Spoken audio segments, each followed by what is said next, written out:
Welcome to the Tee Off. Ooh, spill that tea, sis. This is how we like to start our show off. We like to spill some tea on our favorite athletes and the crazy situations they get themselves into. This week, however, we're going to focus on someone a little bit different. We're going to focus on former Kansas City Chiefs assistant, Britt Reid. He is the son of the head coach, Andy Reid. So not nepotism at all, but we want to talk about an accident that he created, basically single-handedly because he hit two parked cars right before the Super Bowl. That was a while back now, almost 2 months. You might be wondering, why are we talking about this now? Because for some reason, it took over 2 months for this man to finally be charged for this accident. Now, look, he is charged with driving under the influence. It holds a sentence of 1 to 7 years. And he has been given a $100,000 bond now that he has finally been charged. When the crash happened, he told police that he had only had, 2 or 3, and that's quote, drinks before he was involved in the accident. The crash occurred right before the Super Bowl. Basically, he is right by the Kansas City, the Kansas City stuff. He's by Arrowhead, the office facilities, the training facilities. Basically, he's not like 2 miles from Arrowhead when this happens. It's a crash on I-435. If you are familiar with that area, he's going over 80 miles per hour. He basically gets on the on-ramp, hits one car, and then hits a second car. There are 2 cars on the side of the road here parked because someone's car broke down. They call their cousin for help. Their cousin comes through. They park right in front of them. Their cousin has their 2 children in the back of the car.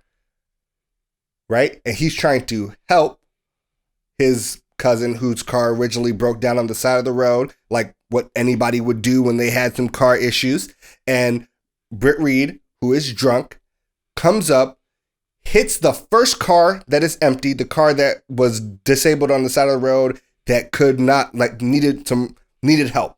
And then proceeds to, after hitting the first car, hit the second car with 2 children in it. A 4-year-old and a 5-year-old were in the car at the time when he hits the second car. Yeah, this is like terrible. It's extremely sad. Generally, we try to stay away from the super sad stuff, but this one is extremely important to me. What were you about to say? Well, I was going to say 2 things. Yeah, it's sad, but the second being, we've been sitting on this for a minute, waiting till he finally got charged. I think it took a little bit too long. For people with a little bit more melanin, it would have happened that day. Mm-hmm. Or if not that day, the next business day. Mm-hmm. So that is concerning. I think it's important to point that out. I think who he is, who he's related to, the privileges and resources he has, though he may have been a qualified NFL coach, you can't tell me that having your dad be the head coach who's been super successful for 20 years in the league and you sharing a last name didn't help. Your dad is a hero in that city. He brought them a ring. Absolutely. Like, it helps if your dad is a hero in the city. Absolutely. Right. And so that's kind of concerning. But I mean, even then, growing up the son of an NFL head coach, NFL coaches are paid millions of dollars a year. So you're going to have a pretty privileged life to begin with already. And so I think, have to acknowledge to some extent the privilege that has played a role. And I think allowing this to get to this point for him. Because I don't think, if I'm right, this is not the first time Britt's had a problem with substance abuse. So, no, you are not wrong. In fact, just like the Reid family in general has had a history of substance abuse, Britt Reid in particular, this is not his first DUI or DWI. This is actually his second, but 3 traffic incidents, right? So in 2007, he actually was drunk at a grocery store and hit a bunch of carts with his car and was arrested for that. And during that time, he was actually out on bail for a road rage incident that happened earlier that year, in which he got into it with another car on the road and brandished his gun. Like, put out the blicky and let niggas know what's going on. Look, I'm just saying he was out on bail for that charge when he had his DUI. I get it. I hope someone took his guns. That's not very American of you, DeMarcus. He has substance abuse issues.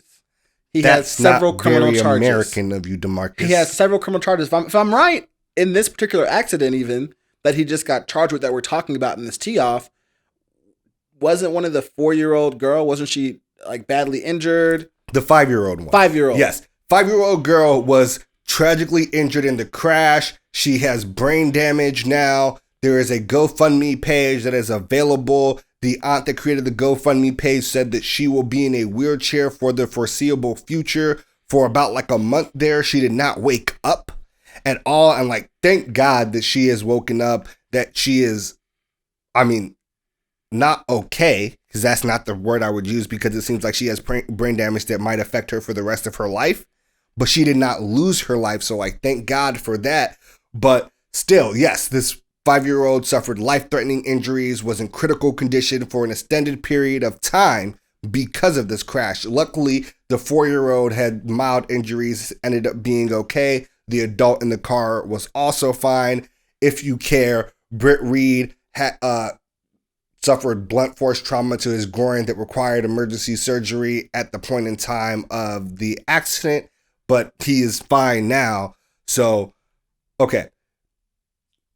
Speaking of, like, do they take away his guns? This is a Class D felony, so... Felony, yes. Yes, they should take away his guns. I agree. But, so, all of this happens. It is extremely sad. He finally gets charged. They finally start releasing some information on the case. The legal limit, of course, is, I think, like 0.80, 0.08, whatever it was. Probably way lower than he had. He blew it's 0.08. He blew a 0.113. Yes. So his blood alcohol level was a 0.113.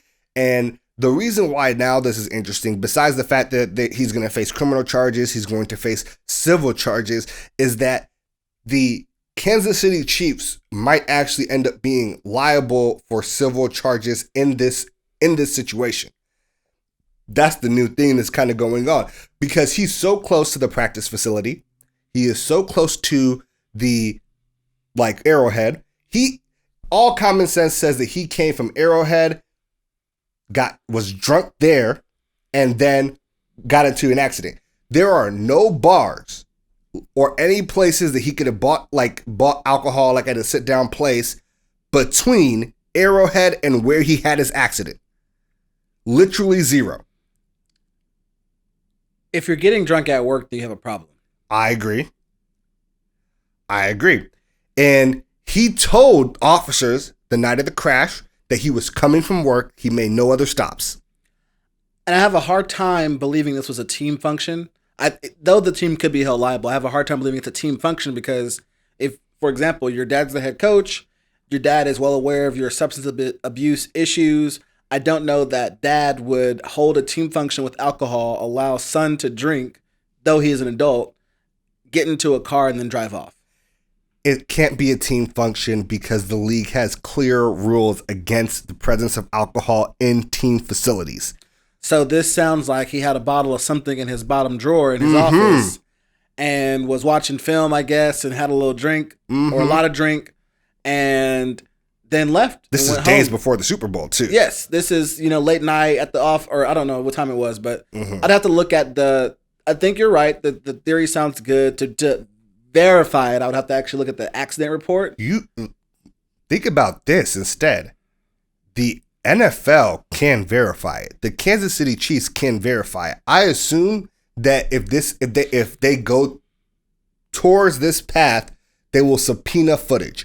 Because remember this, there was a ton of what I want to call them COVID protocols that required a ton of monitoring cameras. Like you wore a wristband that showed your location. Remember how the Denver Broncos had no quarterback for a game because they was able to comb through a bunch of footage, find all of the Denver Broncos quarterbacks in one room with no mask on because of the NFL COVID protocols requiring advanced surveillance and monitoring of all of the facilities. You're right. I'll say the NFL has been oddly slow-footed on a lot of issues recently. This being one of many, including the Deshaun Watson case. There's other little things here and there that have come up, and they've done nothing. And people are like, "Well, it's the offseason." That's BS. The NFL does a lot in the offseason. It's a year-round, 24/7, 365 business that makes billions of dollars that just signed a new TV deal for like $12 billion. I think they know, and I think they need to do something to protect, in their own words, the shield. They need to do something. I think they're staying silent to protect the shield. And until a subpoena comes through, they are not going to let people know that he was drinking at the facility and confirm it, because they don't want to be on the hook for that civil litigation. Now, if this goes to trial, that will come out anyways. I think it's better if the NFL is swift in their judgment of Britt. And their cop-out for this particular situation is that they said he was away from the team indefinitely because, obviously he just got into a crash where he was drunk. The Super Bowl happened, the season ended, and his contract was actually over after this season that just ended. So technically, it's kind of similar to Chad Wheeler, where we don't really have to do anything to you because at the end of the season, you became technically unemployed and no one extended your contract. No, for sure, but there's that's their cop out, is what I'm saying. That's the cop. It's BS because even though they're not employed by the team anymore, they're still associated with the NFL and their brand. And I would think this is the same as true for even if you're a past player or something. The NFL should want to say or do something in cases like this to protect their brand. There's no reason why the NFL couldn't have gone ahead and put either Wheeler, who was already out of this contract, who we're in the offseason on the commissioner's exempt list, because it means no one will sign him. It stops that from happening. I think Deshaun should go on there. I think they should have come down swiftly in condemning, this accident that Britt caused to happen and saying that they absolutely don't think this behavior is right. They'll do everything they can to cooperate, et cetera, and they have not done that. I agree. And that was your tee off. Ooh, spill that tea, sis. Spill that tea, sis. The Fly Route Pod. The Fly Route Pod. The Fly Route Pod. The Fly Route Pod. We want to thank you all for taking the time out of your day to listen to this video. Did you know that this video is part of a larger Fly Route podcast? Look us up wherever you watch podcasts. We are on Spotify, Apple Music, everywhere. Take the time, subscribe. We appreciate you. While we have you here, don't forget to like this video and hit that subscribe button. And while you're at it, don't forget to hit the notification bell. Otherwise, you will miss some of our YouTube videos. That's just the way YouTube works. And don't forget to follow us on Facebook, Twitter, and Instagram at the Fly Route Pod.